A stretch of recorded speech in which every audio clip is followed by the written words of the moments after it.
السلام علیکم دوستان، امید که جور سلامت باشین.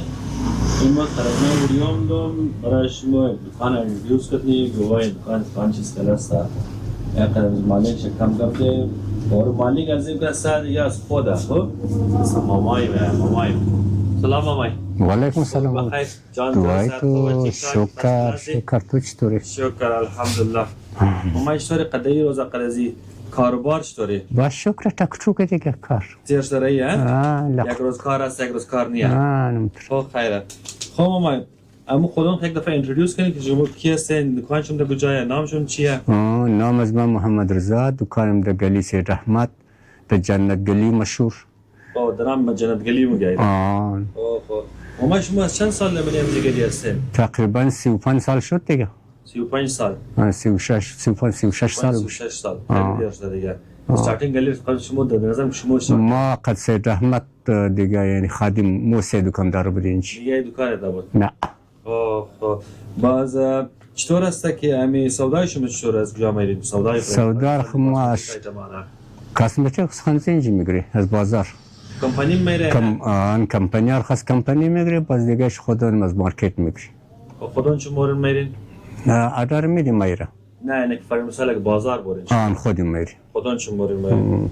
خب اینالی سامان شما که است که میرین کدام ایتما میشه زیاد؟ یعنی فرض مثلا شامپو، صابون، کاسمتیکس ایتمای دیگه. جنرال ایتم زیاد. جنرال ایتم زیاد، شامپو، صابون و غیره. دیگه چیز ماشین و غیره.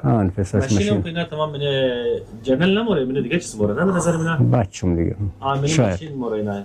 خب در این روزا که سب مهاجرگیر تو قدره کارمار نیه چطور کار شما ما از باب مهاجر او خسر کرد از این روزا نی از 2-3-4 ماهی که اثر کرده داون شد کاره تمام داون شد نه؟ از گاه که دال خوبتره یا گاه خوبتر بوده؟ نه داون شد مهاجر قصه مهاجر که بار شد کاره دیله شد کارت نیه فقط مقصبا ما این تابعگارم تا 6 سال که داره این دیگه خود خیره خیر انشالله ولی از خدا در این روزا از سه شاید بال باره چه که سر پیلیم از آخر غول پیلیم است نو پیلی که اشتار شاید از سه بال باره چه ما این روزا چیزا مثلا یخیام شروع شده شاید از سه بال باره.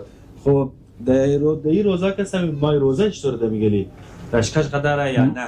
ما این روزا رشکش بلده خورده فول دیگه و خورده بلده شاپینگ دو زیرویه الگسبات افطاری کذا کورا گشنایه افطاری بعد دیگه بس خورده نه تا 12 بجه 1 بجه سودا چطوره بس تا تاریخ 20-25 مای روزه کار از مو فقط مو یک شب اخیره شب اخیر دیگه چوکیداریه یک کارت نیه دیگه نه بابا دیگه چوکیداریه ازی بابا ازی سامان چطوره سامان چطوره کار امی سامانایی که شما اینج پیش روی کشتین چطوره سامانای از شما کار از نشطوره اینا اما تکتوگه دیگه یک دنازیش میشه یک دنازوش میشه مزوالایی دیگه کار تیز نیه دیگه کار تیز نیه نه این مامای چیز کار کنه که کار آدم تیزتر باشه یعنی که فرق مثال یک آدم دکان میگره کار زیاد باشه چیز کار کنه کار زویه با مارکت باشه بغیر نه من محله کار نمیتونه من محله کس نان خورده نمیتونه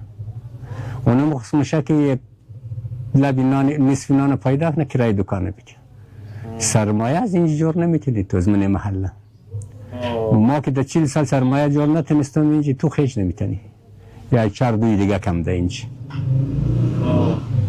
اونایی که مالیگا در 2 روپیه هم میده چرا کرای دکان نداره اونو در 2 روپیه کمایی هم میده در سر قیمت هم میده مگه خیر ما کرای دکان نداره کم میده فایدهش کم میده اونایی که کرایه داره خودم مجبور خود یک دارفه فایده بخوره در دارفه فایده خورد خوب از او عمره هم 2 روپیه والا میگره دیگه فایده در باشه همون اینجا میگره مای کارش مو این فرمسال کاسمتیکس ایتم خیلی زیاده سودا چطوره؟ اون دانه دونه دیگه ما تو اون خود ماشاءالله دکان خیلی پوره دیگه پور از هر چیز پور از زمین تا چت میشورش تا بالا نه زمین تا چت پورش پوره شوکس خون تا دان پور اردوش والا شوکس هم پوره شلف هم از زمین تا چت پوره مثل کار نیه کار دیگه مو دانه دونه تک خب خیر انشالله والا از خدا چند ماه بعد دیگه چیز مای روزه ما اساس ان شاء الله مای روزه باش چوکیداری شروعه دیگه. از اول تا تا قدر باشه شاید استارت از 27 بات اون موسیقی شاه هست دیگه. خب ما این شماره تلفن چه میشه که ما بنیم زیان داخل من فیسبوک یا نه شماره تلفن ما 0321 81 21 149. خب یعنی فکر مثلا دکان شما گفتن آیدی یا فیسبوک یا کانتکت نمبر داره نداره بنی اینترنت؟ نه صرف نمی ساده سیده. اگه دکان جمیل گفت چیز جور نکرده من فیسبوک اکاونت تی اطلاع ندارم بچم که کده نتفشوش خبر نیم. خواسته خب یعنی که دکان دیگه بازم دیگه خوب تره بازم خیر انشالله ولی خدا کارم دست پیش بره انشالله